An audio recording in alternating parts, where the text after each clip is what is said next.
جانے والا فرعون آخر کس طرح سے اپنے انجام کو پہنچا اور کس طرح سے غرق ہوا۔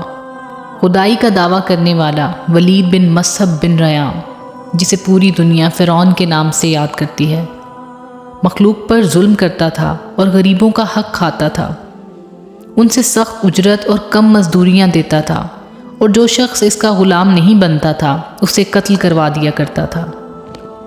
تبھی اللہ تعالیٰ نے اپنے نبی حضرت موسیٰ علیہ السلام کو حکم دیا کہ میرا پیغام فرعون تک پہنچا دو کہ وہ انسانوں پر ظلم نہ کرے، ورنہ اللہ کا عذاب اسے لے ڈوبے گا۔ حضرت موسیٰ علیہ السلام نے جب اللہ کا پیغام فرعون تک پہنچایا تو وہ ان کا مذاق اڑانے لگا اور کہنے لگا کہ یہاں کا خدا میں ہوں اور میں کسی کے حکم کو نہیں مانتا۔ بس پورا مصر حضرت موسیٰ علیہ السلام کے معجزات کو دیکھتا رہا اور اللہ تعالیٰ نے اپنی نشانیاں لوگوں پر ظاہر کرنی شروع کر دی۔ کچھ لوگ آپ علیہ السلام پر ایمان لانے لگے، جبکہ کچھ لوگ فرعون سے سوال کرنے لگے، جس پر فرعون حضرت موسیٰ علیہ السلام کی جان کا دشمن بن گیا اور کہنے لگا کہ اب تو میں موسیٰ کو ختم کر کے ہی دم لوں گا۔ اللہ تعالیٰ نے اپنے بندے حضرت موسیٰ علیہ السلام کو حکم دیا کہ رات میں اپنی قوم کے لوگوں کو ساتھ لے کر اس شہر سے باہر نکل جاؤ۔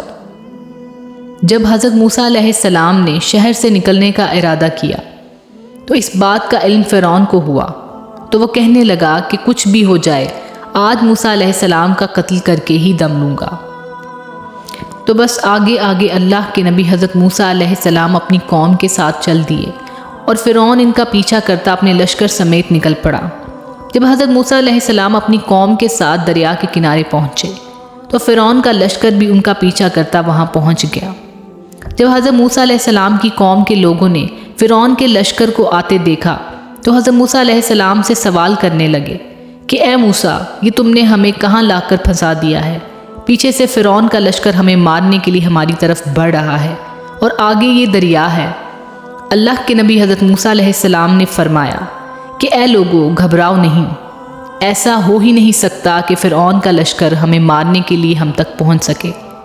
جس پر لوگوں نے سوال کرنا شروع کیا کہ اے موسیٰ، ہم اس دریا کو آخر کیسے پار کریں گے؟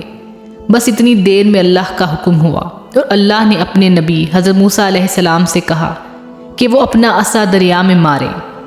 پس جیسے ہی انہوں نے اپنا عصا دریا میں مارا تو آدھا پانی اس طرف اور آدھا اس طرف کو ہو گیا اور درمیان سے اللہ نے راستے کو واضح کر دیا۔ بنی اسرائیل سے کچھ لوگ کہنے لگے کہ اے موسیٰ، ہم آپس میں بنتے نہیں، اپنے رب سے کہیں کہ ہمارے لیے الگ الگ راستے بنائیں۔ حضرت موسیٰ علیہ السلام نے 12 الگ الگ جگہوں پر عصا مارا اور 12 جگہ سے پانی نے راستہ دے دیا اور مختلف قبائل کے لوگوں نے وہاں سے گزرنا شروع کیا۔ فرعون اور اس کا لشکر بھی یہ منظر دیکھتا رہا اور وہ بھی بنی اسرائیل کے پیچھے پیچھے ان راستوں سے آگے بڑھنے لگا۔ جو ہی حضرت موسیٰ علیہ السلام اپنی قوم سمیت دریا کے اس پار پہنچے اور دریا کے بیچوں بیچ فرعون کا لشکر تھا تو اللہ نے دریا کو حکم دیا کہ پھر سے ویسے ہو جا جیسے پہلے تھا، تو دریا واپس مل گیا اور فرعون کا لشکر پانی میں ڈوب کر مرنے لگا۔ یہ پورا منظر حضرت موسیٰ علیہ السلام اور ان کی قوم نے دیکھا اور اللہ کا شکر ادا کرنے لگے۔ تو اتنی دیر میں فرعون چیخ کر کہنے لگا کہ میں بھی موسیٰ اور ہارون کے اللہ کو مانتا ہوں، میں بھی ایمان لاتا ہوں کہ موسیٰ کا اللہ بڑی قدرت والا ہے۔ تو اتنے میں آواز غیب آتی ہے کہ اے فرعون، تو اب ایمان لاتا ہے جب تو دوزخ کی دہلیز پر کھڑا ہے؟ اے فرعون، ہم تیرے تکبر اور تیری لاش کو آنے والے لوگوں کے لیے نشان عبرت بنائیں گے، تاکہ ہر انسان یہ جان لے کہ زمین پر انسان کو تکبر راس نہیں آتا، اور بے شک اللہ نے فرعون کو آج بھی دنیا کے لیے نشان عبرت بنا کر رکھا ہے، اور جو بھی انسان تکبر کرے گا اور اللہ کے بندوں پر ظلم کرے گا وہ خود کو دوزخ کی دہلیز پر پائے گا۔